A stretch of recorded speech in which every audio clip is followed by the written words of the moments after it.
Hi friends, जैसे कि मैंने आपको पिछले लेक्चर 1 में बताया था एरिया के बारे में, आज हम लेक्चर 2 में उसके कुछ सवाल करेंगे जिससे कि हमारा कॉन्सेप्ट क्लियर हो। जिसने पहला वीडियो को लाइक शेयर और सब्सक्राइब ना किया हो वो लाइक शेयर सब्सक्राइब करे। पहले क्वेश्चन में जो हमें बताया गया है वो है एक रेक्टेंगुलर फील्ड दिया गया है जिसका एक लेंथ है 12 मीटर और एक साइड है एक मतलब डायगोनल है 13 मीटर का, और उस फील्ड का हमें एरिया निकालने बोला है। इस डायग्राम में मैंने लेंथ को 12 मीटर और डायगोनल को 13 मीटर से शो किया है। अब हमें एरिया निकालना है। एरिया ऑफ रेक्टेंगल होता है लेंथ इनटू ब्रेथ। यहाँ लेंथ तो 12 मीटर दिया हुआ है लेकिन ब्रेथ तो हमें पता नहीं, तो हमें ब्रेथ निकालने के लिए पाइथागोरस थ्योरम लगाना होगा। अब आप पूछेंगे कि पाइथागोरस थ्योरम कहाँ लगता है। पाइथागोरस थ्योरम हमेशा राइट एंगल ट्राइंगल में लगता है, जिससे कि हम उसका बेस, परपेंडिकुलर या हाइपोटेन्यूज निकाल सके। तो यहाँ पाइथागोरस थ्योरम हम लगाएंगे क्योंकि यहाँ एक, हम अगर ध्यान से देखें तो ये एक राइट एंगल ट्राइंगल दिख रहा है और हमें तो ये वाला साइड चाहिए, इसीलिए ये साइड निकालने के लिए जैसे कि हमें पता है ये है इसका हाइपोटेन्यूज, ये है बेस और ये है परपेंडिकुलर। तो यही राइट एंगल ट्राइंगल का जो परपेंडिकुलर है वो इस रेक्टेंगल का ब्रेथ है। तो देखिए, हाइपोटेन्यूज का स्क्वायर इक्वल्स टू परपेंडिकुलर का स्क्वायर प्लस बेस का स्क्वायर। हाइपोटेन्यूज था 13 का square equals to X square, मैंने परपेंडिकुलर को एक्स ले लिया, प्लस बेस का स्क्वायर मैंने 12 का स्क्वायर। फिर मैंने क्या किया, 12 स्क्वायर जो था उसको इधर लाया, तो इधर क्या हो गया 13 का स्क्वायर माइनस 12 का स्क्वायर इक्वल्स टू एक्स का स्क्वायर। फिर जैसे कि आप देख सकते हैं, फिर एक्स स्क्वायर इक्वल टू 13 का स्क्वायर था 169 और 12 का स्क्वायर हो गया 144। दोनों को माइनस किए तो हमें आया 25। फिर एक्स का स्क्वायर था, स्क्वायर हटाए तो इस तरफ हुआ रूट, तो एक्स इक्वल्स टू 5 मीटर हो गया। अब हम निकालेंगे लेंथ, हमें बेस पता चल गया। अब हमें निकालना है area of rectangular field. Area of rectangular field क्या होता है, लेंथ इंटू ब्रेथ। लेंथ कितना था 12, ब्रेथ कितना है 5, ये दोनों को मल्टीप्लाई करने से आंसर आएगा जो है 60 मीटर स्क्वायर। यह है तो इसका आंसर होगा। सेकंड क्वेश्चन में हमें बोला है find the area of square one of whose diagonal measures 2.6 centimetre.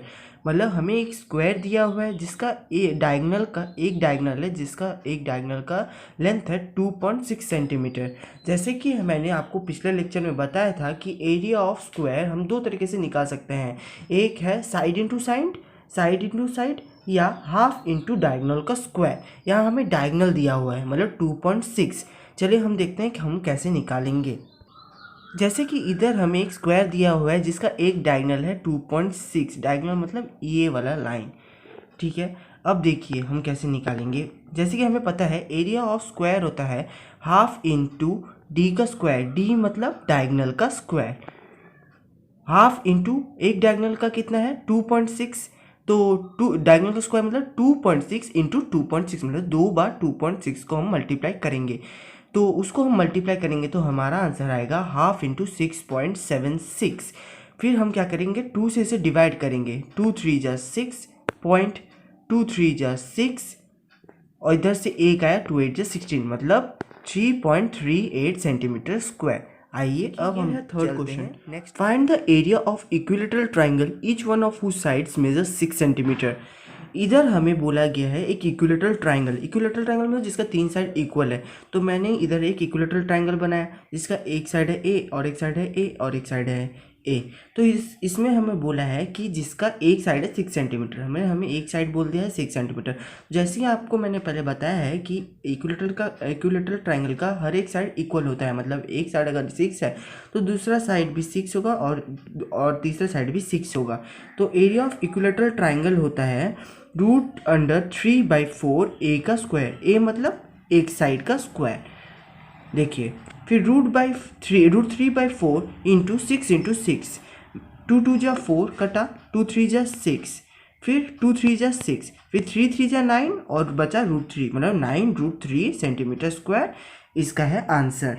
चलते हैं, इसमें हमें बोला गया है एरिया निकालना है राइट एंगल ट्राइंगल का, जिसे इसका हमें बेस दिया गया है 4 मीटर और हाइपोटेन्यूज दिया गया है 5 मीटर।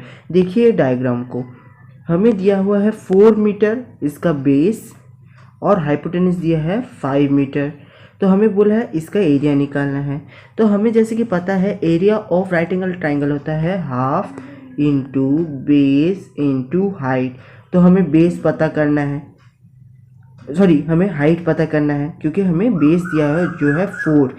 तो हमें हाइट पता करने के लिए हम लगाएंगे पाइथागोरस थ्योरम, जो मैंने आपको पहले वाला क्वेश्चन में बताया था। ठीक है, देखिए पाइथागोरस थ्योरम होता है h² = p² + b²। p² को मैंने p² को इस तरफ रखा और b² को इस तरफ लाया, मतलब h² - b²। p² = √5 का स्क्वायर माइनस 4 का स्क्वायर। 5 का स्क्वायर होता है 25 और 4 का स्क्वायर होता है 16। माइनस हुआ तो 9 आया, √9 आया। 9 रूट में है तो उसका हम लोग मतलब 3 का स्क्वायर क्या होता है 9, तो √9 का क्या होगा 3। तो परपेंडिकुलर क्या आ गया 3 मीटर। अब हम डायरेक्ट फॉर्मूला में बैठाएंगे और आंसर निकालेंगे। Area of right angle triangle होता है half into base into height. Half into base क्या है 4 और हाइट कितना है 3। बस 4 3 जा 12 डिवाइडेड बाई 2 = 6 मीटर स्क्वायर। अब हम करेंगे आंसर। आपको मुझे कमेंट करना है कमेंट सेक्शन में। ये वाला क्वेश्चन आप ध्यान से देखें और इसका आंसर कमेंट करने का कोशिश करें। इसका ये पूरा फॉर्मूला बेस्ड क्वेश्चन है। चलिए अब हम करते हैं आगे। और कुछ क्वेश्चन करने से पहले हमें कुछ फॉर्मूला जानना होगा जिससे कि हम वो क्वेश्चन आराम से कर सकें। चलिए हम क्वेश्चंस के फॉर्मूलेस जान लेते हैं। एरिया ऑफ सर्कल होता है πr²। मान लीजिए कोई एक सर्कल है, उसका ये सब जो अंदर का चीज है उसको बोलते हैं एरिया। उसको निकालने का फॉर्मूला होता है πr²। अब आप पूछेंगे आर क्या है? आर है रेडियस, मतलब उसका सेंटर से उसका आर्क तक, सरकमफ्रेंस तक जो एक लाइन जुड़ता है उसको बोलते हैं रेडियस। अब हम लोग जानते हैं circumference of circle. Circumference of circle मतलब उसका पेरीमीटर, सर्कल का पेरीमीटर को सरकमफ्रेंस बोला जाता है। उसका फॉर्मूला होता है 2πr, जो आप इधर देख सकते हैं। अब हम लोग जानते हैं लेंथ ऑफ आर्क क्या होता है।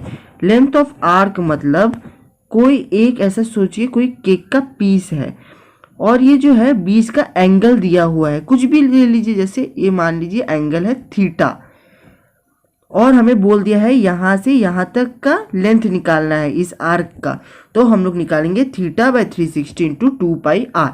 अगर हमें बोल दे कि इसका अंदर का एरिया निकालना है इस केक के पीस का और हमें थीटा दिया हो, एंगल दिया हो, तो हम मात्र बस θ/360 × πr² फॉर्मूला बैठा देंगे जिससे कि हमारा आंसर आ जाए। चलिए हम और कुछ क्वेश्चंस करें जिससे कि हमारा कॉन्सेप्ट। इधर हमें क्वेश्चन में बोला गया है कि कोई एक सर्कल है जिसका रेडियस 35 सेंटीमीटर है और उसका वो एंगल बनाता है 72 डिग्री अपने सेंटर में। तब अब हमें उसका लेंथ निकालना है आर्क का और एरिया निकालना है वो सेक्टर का। चलिए हम उसका डायग्राम से समझते हैं। यहाँ एक सर्कल है जिसका बीच में 72 डिग्री का एक एंगल बन रहा है, जो इसी मतलब जो सेक्टर है इसी का हमें लेंथ निकालना है आर्क का और इसका एरिया निकालना है। चलिए पहले हम एरिया निकाल लेते हैं। एरिया ऑफ सेक्टर होता है θ/360 × πr²। हमने बस थीटा की जगह 72 बैठाया और पाई का वैल्यू होता है 22/7 और आर की जगह हमने 35 बैठाया जिससे कि हमारा सॉल्व हो जाए। देखिए मैंने इधर सॉल्व करके रखा है जिससे कि 772 सेंटीमीटर आंसर आया है। फ्रेंड्स अब हम लेंथ ऑफ आर्क निकालेंगे। लेंथ ऑफ आर्क का फॉर्मूला होता है θ/360 × 2πr। देखिए हमने सेम टू सेम वैसे ही किया है। थीटा की जगह 72 बैठा है और पाई की जगह 22/7 लिखा है और आर की जगह 35 बैठा है। देखिए 7 5 से 35, 5 से 360 कटा तो 72 आया, 72 कट गया तो 2 × 24 22 आ गया है 44 सेंटीमीटर। तो लेंथ ऑफ आर कितना हो गया 44 सेंटीमीटर। चलिए हम नेक्स्ट क्वेश्चन करते हैं। दिया हुआ है find area of circle formed by a rope of 66 centimetre long which put in a form of circle. मतलब हमारे पास एक रस्सी है जिसका लेंथ है 66 सेंटीमीटर। देखिए हमने एक लेंथ का रोप लिया है 66 सेंटीमीटर का, उसको मैंने क्या एक सर्कल फॉर्म में रख दिया। तो उसका सरकमफ्रेंस मतलब क्या होता है, वो रस्सी तो 66 सेंटीमीटर ही रहेगा, थोड़ी वो बढ़ जाएगा, वो 66 सेंटीमीटर ही रहेगा। देखिए तो मैंने एक सर्कल के फॉर्म में रख दिया है। हम लोग को क्या बोला है, हम लोग को बोला है which put in the form area खोजना है, मतलब ये जो सर्कल जो बन रहा है वो कितना एरिया लेगा वो खोजना है। तो इधर ध्यान से देखिए, मैंने इसको एक सर्कल के फॉर्म में रख दिया है। तो जो आपको गिवन होता है उसको देख के आप सॉल्व करिए, उससे आपको आंसर मिल जाएगा। देखिए 2πr मतलब सरकमफ्रेंस वो बराबर है 66 जो हमें दिया हुआ है। फिर मैंने क्या किया, r निकाला। r क्या हुआ 66 डिवाइडेड बाई 2π, 2π इधर मल्टीप्लाई में था, इधर हो गया डिवाइड। तो देखिए 66/2π आ गया। फिर उसको मैंने फर्दर सॉल्व किया, 2 से कटा 66 तो r इक्वल्स टू 33/π आ गया। देखिए इधर पाई को पाई रखिए जिससे कि आपको कट करने में आसानी होगा फिर बाद में डिवाइड करने में। देखिए हम फिर एरिया निकालेंगे। एरिया का फॉर्मूला क्या होता है, πr²। तो देखिए हमने r निकाल लिया, बस अब इसमें r पुट कर दीजिए। देखिए पाई r की जगह 33/π और स्क्वायर था उसमें 33/π, 33/π मैंने लिख दिया 2 बार। तो पाई पाई कटा और देखिए 33 × 33 और पाई का वैल्यू मैंने ले लिया 22/7। 22/7 मैंने 22 नीचे था, उसके नीचे 7 आया तो 7 क्या हुआ ऊपर आ गया, इसीलिए ऐसा हुआ। देखिए फिर उसको मैंने फर्दर सॉल्व किया तो 693/2 और उसको डिवाइड करने से 346.5 आंसर आया। A rectangular grassy plot is 116 metre by 68 metre. माने हमारे पास एक रेक्टेंगुलर ग्रासी प्लॉट है, मतलब एक लैंड है जिसका लेंथ है 116 मीटर, क्योंकि हमें पता है लेंथ ब्रेथ से बड़ा होगा। तो लेंथ है 116 मीटर और एक दिया है 68 मीटर, वो है इसका ब्रेथ। तो it has a gravel path, मतलब इसका एक मतलब जो रास्ता होता है ना साइड में गार्डन का, वो है 2.5 मीटर विथ। तो ऑल अराउंड जो पूरे चारों तरफ है, find the area of the path. तो हमें क्या खोजना है, देखिए ये कलर वाला पार्ट खोजना है, मतलब ये जो पाथ है जिस पे हम चलेंगे उसका एरिया खोजना, वो कितना एरिया है। देखिए तो उसको अगर हमें निकालना होगा, अगर मैं ये पूरा का रेक्टेंगल का एरिया निकाल के ये छोटा वाला रेक्टेंगल का एरिया माइनस सब्ट्रैक्ट कर दूं तो मुझे ये एरिया मिल जाएगा। फिर से ध्यान से सुने, अगर मैं ये बड़ा वाला रेक्टेंगल से छोटा वाला रेक्टेंगल को सब्ट्रैक्ट कर दूं तो मेरा क्या बचा, देखिए मैंने पूरा से ये हटा दिया तो बचा क्या, बस ये पाथ बचा। तो हमें यही इसी का एरिया निकालना है। तो हम बड़ा वाला रेक्टेंगल का एरिया तो आराम से निकाल सकते हैं, क्योंकि हमारे पास लेंथ है 116 एंड ब्रेथ है 68। तो ये दोनों को मल्टीप्लाई कर दीजिए, लेंथ इंटू ब्रेथ, आंसर क्या आ गया 7888 मीटर स्क्वायर। अब हम निकालेंगे छोटा वाला रेक्टेंगल का एरिया। छोटा वाला रेक्टेंगल का एरिया निकालने के लिए पहले हम लोग को ध्यान से देखिए हमें दिया क्या हुआ है।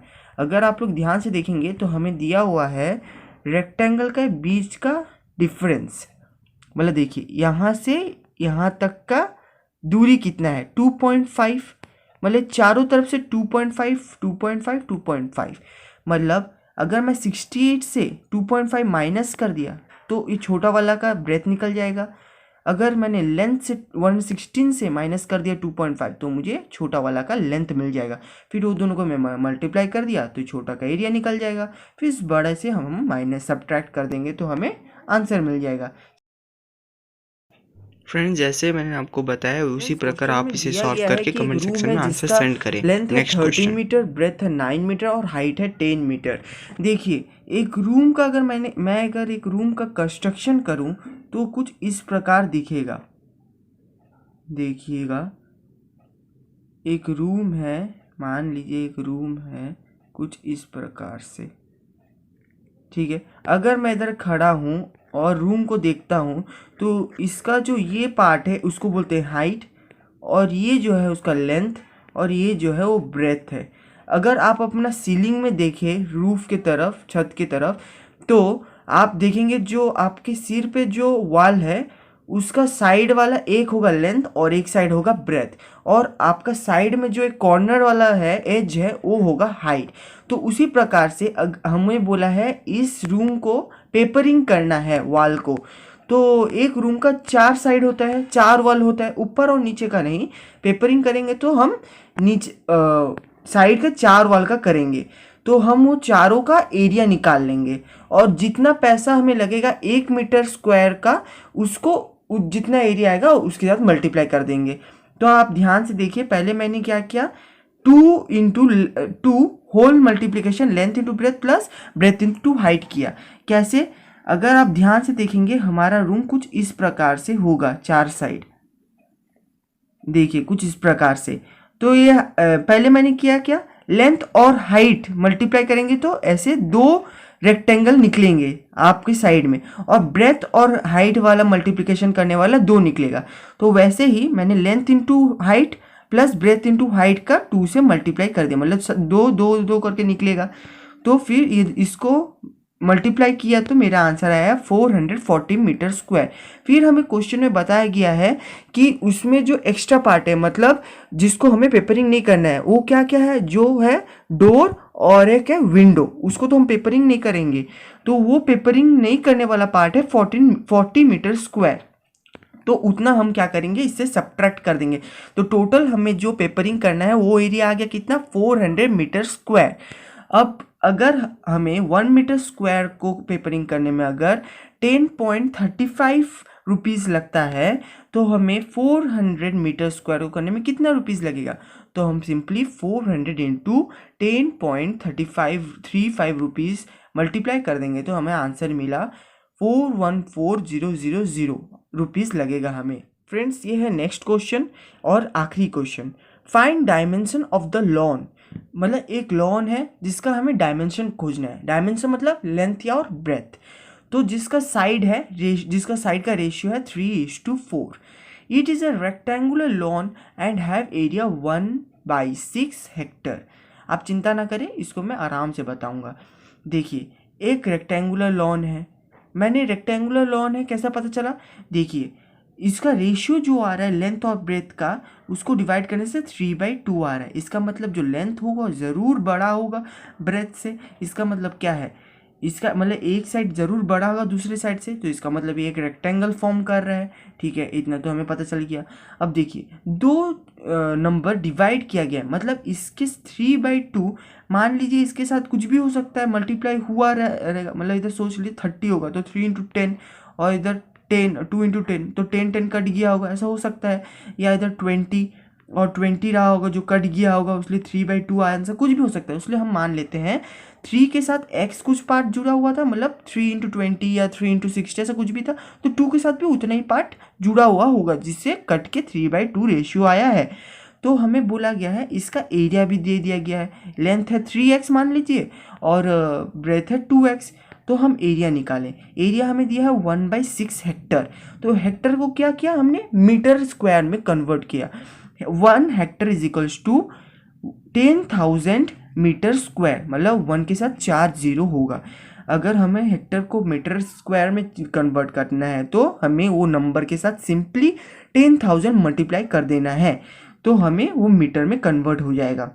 देखिए, तो हमें एरिया दिया हुआ है 3x into 2x, length into breath हमने किया, तो आंसर कितना आया 10,000 डिवाइडेड बाई 6, क्योंकि इसको हमने मीटर में कन्वर्ट कर दिया है।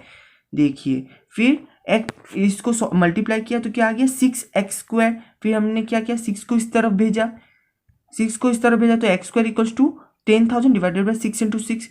x² है तो इधर स्क्वायर हटा तो रूट इधर आया, रूट के अंदर 1 के साथ 4 0 है तो इधर 2 0 आ जाएगा, और 6 इंटू 6 मतलब जो 2 करके पेयर होगा उसमें से कोई एक नंबर आ जाएगा। तो इधर 6 2 बार है तो एक 6 इधर आ जाएगा बस। तो रूट हट गया तो 100/6 आया। 100/6 हम डिवाइड करेंगे तो 50/3 आया। तो हमें क्या निकालना है, हमें मिल गया x का वैल्यू आ गया 50/3।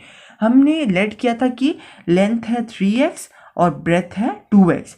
तो ब्रेथ क्या होगा 2x के x के जगह हम वैल्यू पुट कर देंगे 50/3, तो हमारा आ गया 100/3 मीटर ब्रेथ आ गया। और लेंथ की जगह 3x का वैल्यू हम पुट जब कर देंगे 3 × 50/3, 3 कटा तो आंसर आ गया 50 मीटर। फ्रेंड्स, आज से एरिया इधर से कंप्लीटेड हुआ। तो नेक्स्ट लेक्चर्स में हम volume and surface area cover करेंगे, जो हम 2 लेक्चर में कंप्लीट करने की कोशिश करेंगे। अगर अच्छा लगे तो लाइक, शेयर और सब्सक्राइब करना ना भूलें, और जो क्वेश्चंस मैंने आपको दिया उसका आंसर कमेंट करना ना भूलें। Thank you.